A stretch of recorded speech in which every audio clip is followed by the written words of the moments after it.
통찰한 자의 입술에는 지혜가 있어도 지혜 없는 자의 등을 위하여는 채찍이 있느니라.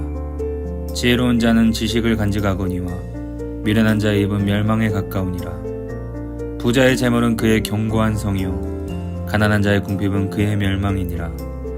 의인의 수고는 생명에 이르고 악인의 소득은 죄에 이르느니라. 훈계를 지키는 자는 생명길로 행하여도 징계를 버리는 자는 그릇 가느니라. 사람들은 세상을 살아가면서 풍요로운 인생을 살아가길 원합니다. 그리고 그 풍요로운 삶의 기준을 돈과 권력이라고 생각하며 살아가고 있지요. 그런데 우리 그리스도인들도 이처럼 삶의 풍요로움을 가지고 살아가길 원합니다. 그런데 성경이 말하는 그리스도인이 가져야 할 풍요의 가치는 조금 다릅니다. 성경의 기준으로 보는 풍요로움은 단순히 돈으로만 계산될 수 있는 것이 결코 아닙니다. 성경이 말하는 풍요의 기준은 소유에 있는 것이 아닌 하나님과 함께하는 삶이라고 말씀하고 있습니다. 세상의 기준으로서는 우리는 그리 풍요로운 삶이 아닐 수 있습니다. 하지만 성경의 기준으로 볼 때 지금 이 자리에서 하나님과 함께하고자 예배를 드리는 우리 모두가 바로 복되고 풍요로운 사람이라고 잠언은 말씀하고 있습니다. 이처럼 오늘 잠언은 그리스도인의 풍요로움은 지혜이신 하나님과 함께할 때 주어진다는 것을 알려주고 있습니다. 오늘 본문에는 의인, 즉 참 지혜이신 하나님을 가까이 하는 지혜로운 사람의 풍요를 말하고 있는데요. 요즘같이 물질 만능주의 시대에는 풍요가 단순히 돈으로 생각되는 경향이 많이 있습니다. 그런데 이러한 물질을 풍요의 기준으로 삼는다면 우리는 다른 사람과 비교하며 살 수밖에 없게 됩니다. 1,000원을 가진 사람은 10,000원을 가진 사람을 부러워하며 10,000원을 가진 사람은 10만원, 100만원 그 이상의 것을 가진 사람이 부러워지기 마련입니다. 그런데 이러한 물질이 우리 인생에서 잠깐의 풍요로움을 줄 수 있을지 모르겠지만 영원한 풍요로움과는 결코 비례하지 않습니다. 뉴스를 보면 많은 재력과 권력을 가진 사람들이 등장합니다.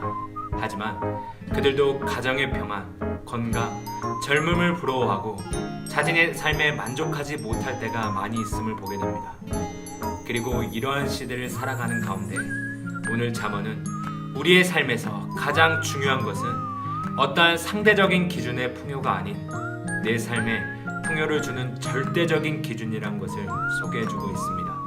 그리고 그 기준은 바로 하나님과 함께하는 삶을 살아갈 때 풍요가 가능하다는 것을 말해주고 있지요. 그렇다면 하나님과 함께할 때 우리는 어떤 풍요로움이 있을까요? 오늘 3절 말씀을 보게 되면 그 사람의 영혼이 줄이지 않게 된다고 말씀하고 있습니다. 여기서 영혼이 줄이지 않는다는 표현은 단순히 허덕임을 면하는 것이 아니라 영혼이 풍족해지고 넘침이 있음을 말씀해주고 있습니다. 또한 이 풍성함은 7절 말씀을 통해 볼 수 있듯이 현재의 삶에만 해당되는 것이 아니라 죽음 이후에도 이어진다는 것을 알 수 있습니다. 하나님께서 풍성한 복을 주신 사람은 죽어서도 하나님과 사람에게 칭찬받는 복이 있다고 말씀하고 있지요. 정리하면 하나님을 가까이하여 지혜를 얻는 자는 그의 영혼과 삶이 풍성해지며 죽음 이후에도 풍성해진다는 것을 알 수 있습니다. 그리고 이 풍요로움은 다른 것이 아닌 전적으로 하나님과 함께할 때 가능하다고 말하고 있지요.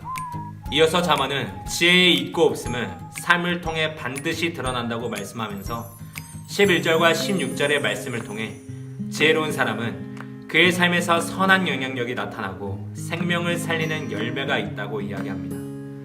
즉 의인은 그의 언행을 통해서 참된 지혜자이신 하나님을 드러내고 그 입으로는 다른 사람을 살리는 생명의 힘이 있다는 것인데요.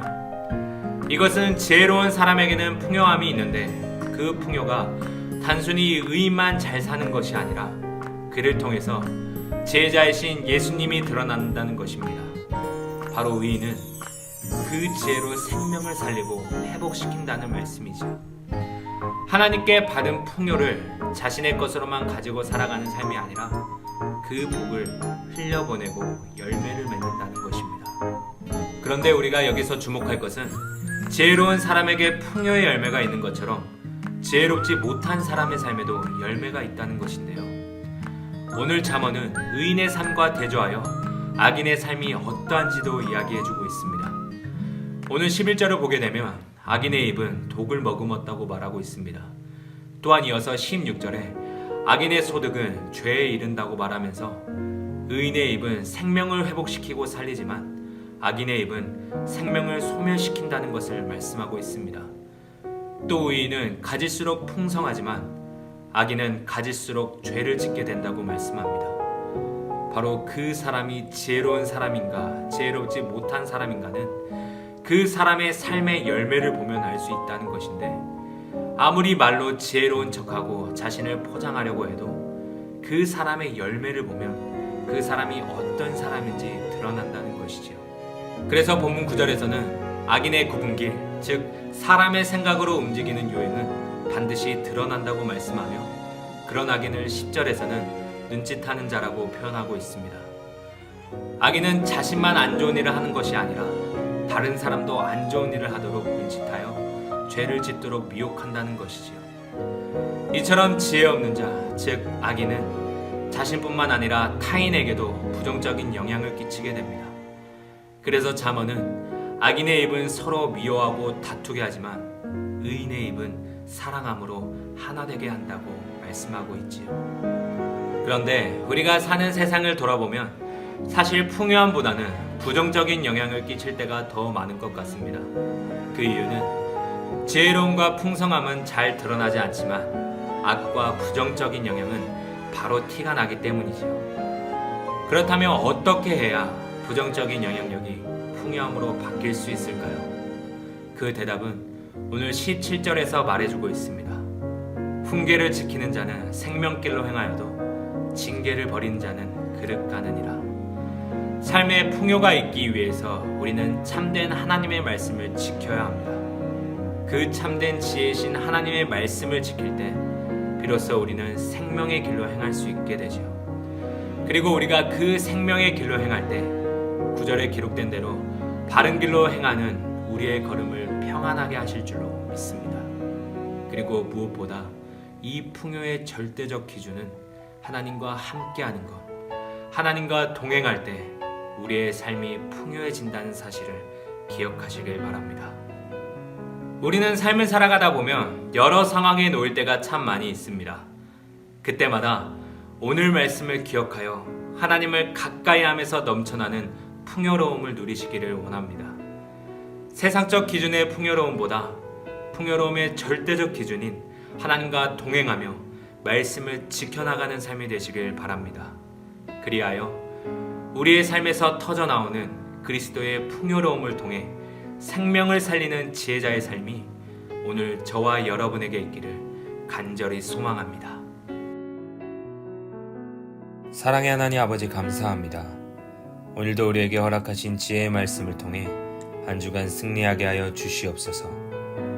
언제나 하나님을 가까이 하면서 넘쳐나는 풍요로운 삶이 우리 안에 있게 하여 주시옵소서. 세상이 주는 풍요함을 누리는 것이 아닌 오직 풍요로움의 절대적 기준인 하나님의 말씀을 따라 생명의 길을 선택하여 걸어갈 수 있는 지혜를 허락하여 주시옵소서.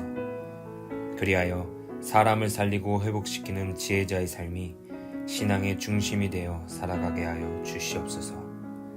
감사합니다. 예수님의 이름으로 기도드리옵나이다. 아멘.